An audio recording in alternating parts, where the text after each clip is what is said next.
Anong mensahe ang kailangang marinig ng mga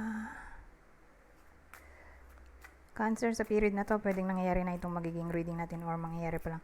Kung hindi man para sa inyo, itong magiging reading natin, baka para sa someone na malapit sa inyo o sa someone na kakilala nyo mismo. Baka may lumabas na gender mamaya, gawin nyo na lang energy.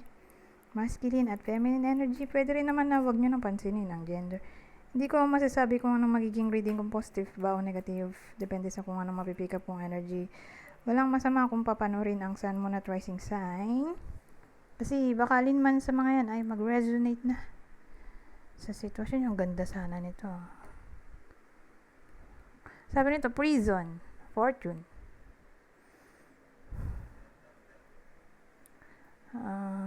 Crossroads. Ito, mountain.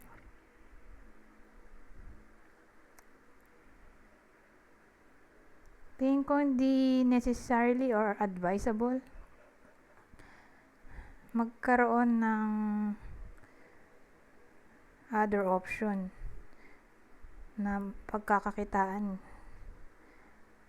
sa period na to. Kasi parang isa lang to. Baka mag-lead sa depression or hardship. Kumbaga, in short, hindi advisable mag-take risk sa topic ng career, money. Kasi ito yung main goal, di ba? Magkaroon ng increase sa topic ng money. Maging fortunate. Kaya lang kasi, hindi pabor yung kapalaran. Dahil nga, hindi magaganda yung card Ito lang yung maganda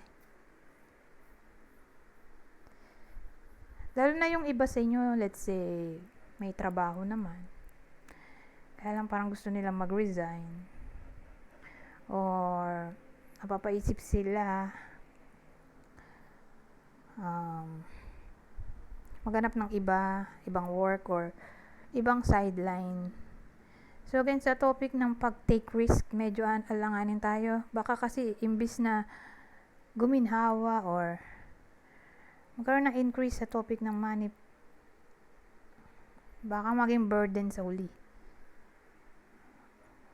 Baka mas lalong mahirapan yung iba sa inyo or magkaroon ng financial issues.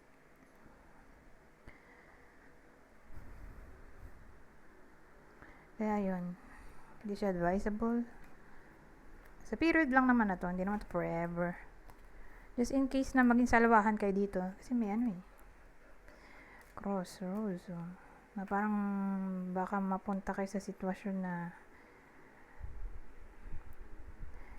napako kayo sa kontrata.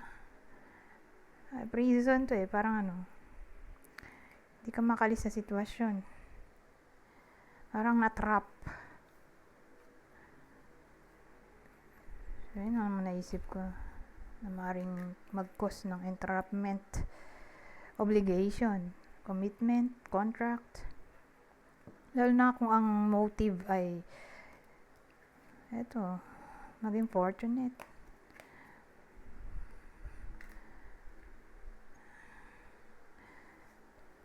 Ngayon, ibang senaryo.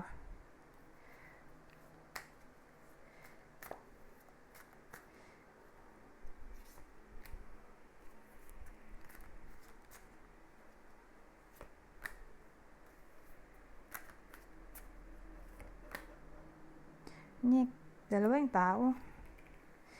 Kasayin ko na lang yan.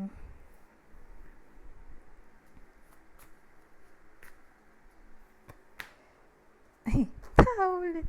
Nasaan ang ulo ko? Pero kung di yan maraming tao, energy. Or ito yung bida.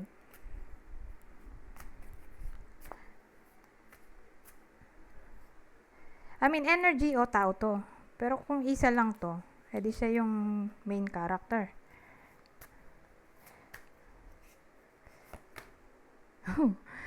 Ano to? Isa na lang yan eh, puro tao. Pero may emperor oh. Emperor at ano, empress.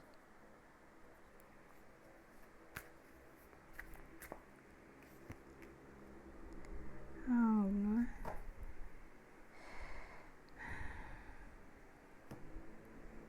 So again, Page of Swords, Emperor, Knight of Pentacles, Empress.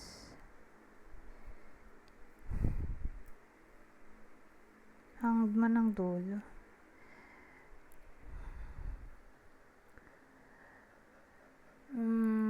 Ang dating kasi may iba sa inyo na parang ayaw makipag-socialize sa period na to. Dahil na sa mga kapamilya nila.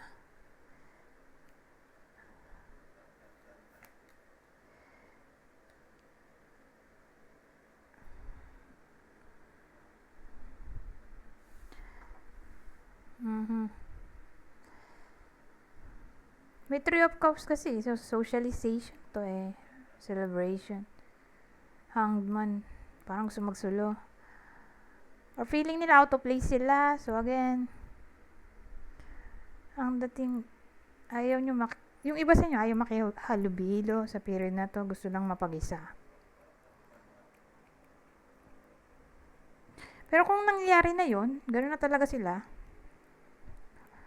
Di change of perspective to. In a way na bigla na lang yung tao na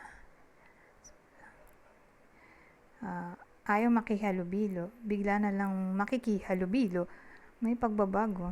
Change of perspective nga sa The Hangman.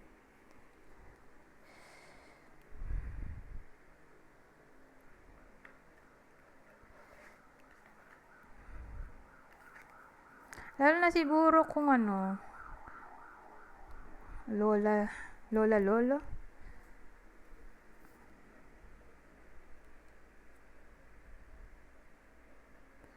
mga pinsan.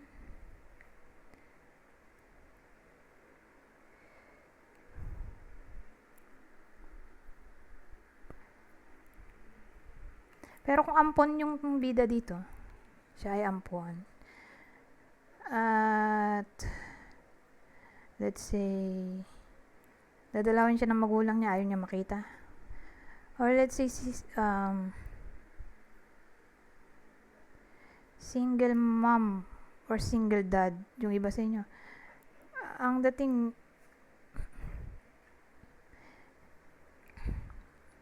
kung visitation time na para magkita yung partner nyo at yung anak.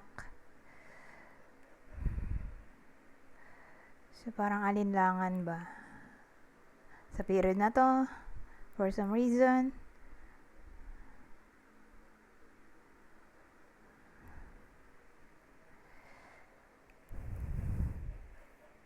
Or anyways, lilipat na ako. Dito na ako sa general advice at prediction. Babasahin ko na lang para mabilis.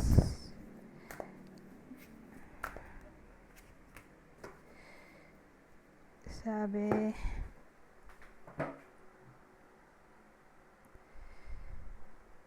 Seven of Action or Seven of Wands. You're being called upon to claim your personal power. Feel confident as your angels will give you the strength to say no when it's the right thing to do for yourself.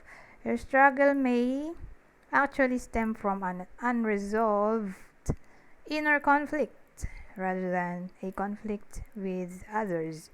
Anyways, hanggang dito na lang. Goodbye for now.